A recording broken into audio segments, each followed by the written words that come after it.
13 नवंबर सन 2021 को जहान फानी से कूच कर जाने वाले लेजेंड अदाकार सुहेल असगर जिगर के कैंसर में मुब्तला थे, लेकिन उन्होंने जिंदा रहने की उम्मीद अपने करीब तरीन दोस्त अदाकार आबिद अली की मौत के बाद खत्म कर दी थी। याद रहे कि आबिद अली भी सन 2019 में जिगर के कैंसर के बायस इस दुनिया से कूच कर गए थे। सुहेल असगर और आबिद अली दोनों में एक बड़ी मुमासलत इनकी रोबदार और गरजदार आवाज़ थी, जो इनकी शख्सियत के सहर को दोगुना कर देती थी। आबिद अली पाकिस्तान में मिनी स्क्रीन के पहले सुपरस्टार तस्लीम किए जाते हैं। सुहेल असगर यूं तो आबिद अली के जूनियर थे, लेकिन इनके फन की पुख्तगी, बरजस्तगी और तनव्वो ने आबिद अली के दिल में इनके लिए बहुत प्यार और एहतराम भर दिया था। बीबीसी के लिए लिखी गई ताहिर सरवर मीर की एक रिपोर्ट के मुताबिक सुहेल असगर 15 जून सन 1954 को मुल्तान में पैदा हुए। सुहेल कहा करते थे कि वो नहीं बता सकते कि उन्हें अदाकारी का शौक कैसे हुआ, लेकिन उन्हें इतना याद है कि वो बहुत छोटी उम्र में ही दिलीप कुमार, बलराज साहनी और अजमल खान जैसे अजीम फनकारों से बेहद मुतासिर थे। सुहेल असगर के करीबी दोस्त नामवर उस्ताद और ड्रामा निगार असगर नदीम सैयद का भी इनकी जिंदगी में अहम किरदार रहा।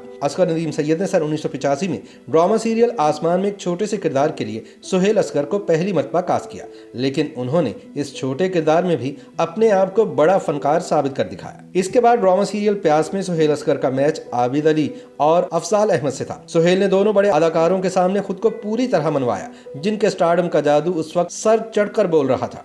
इस ड्रामे में सुहेल असगर का तकिया कलाम था, सदके थीवा हम आदमी हैं जरा वक्री टाइप के। सुहेल ने अपनी जिंदगी मुसलसल जिदोजहद और उसूलों के साथ गुजारकर ये साबित किया है कि वो वाकई वक्री टाइप के आदमी थे। उन्होंने एक इंटरव्यू में बताया था कि सदके थीवा हम आदमी है जरा वक्री टाइप के, ये तकिया कलाम असगर नदीम सैयद ने लिखा नहीं था, लेकिन सुहेल असगर ने जब ये फिक्रा इस किरदार का नफ्सियाती लाहका बनाना चाहा तो राइटर ने बखुशी इसकी इजाजत दी और यूं ये किरदार यादगार बन गया।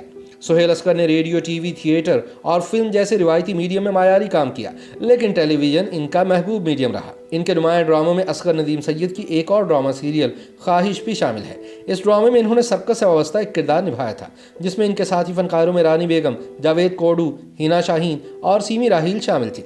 सुहेल असगर का ये किरदार भी कई बरस तक लोगों के दिलो दिमाग पर छाया रहा। मरहूम के दीगर यादगार ड्रामों में चांद ग्रहण, आवाजें, मनचले का सौदा, आग, तेरी मेरी लव स्टोरी, आपकी कनीज, कैसी है दीवानगी और अड़ोस पड़ोस समेत दीगर शामिल रहे। टीवी में गैर मामूली कामयाबी के बाद फिल्म वालों ने सुहेल असगर की मकबूलियत को कैच कराने की गर्ज से इन्हें बाज़ फिल्मों में कास्ट किया, जिनमें जंगजू गोरीले, असलहा, मुराद और महानूर शामिल थे। सुहेल असगर का शुमार उन फनकारों में होता था जो राइटर के लिखे स्क्रिप्ट के किरदार में रंग भरने के लिए अपने पास से जो जुजियात शामिल करते थे। इन कोशिशों से वो किरदार मजीद निखर जाया करता था। YouTube पर गूगली न्यूज देखने के लिए youtube.com की सर्च बार में गूगली न्यूज टीवी टाइप करें। गूगली न्यूज के पेज पर सुर्ख रंग के सब्सक्रिप्शन वाले बटन पर क्लिक करना ना भूलिए। YouTube पेज पर अपलोड होने वाली वीडियोस से बाखबर रहने के लिए बेल आइकन पर क्लिक कीजिए। आपको हर नई वीडियो के बारे में नोटिफिकेशन मौसूल हो जाएगा।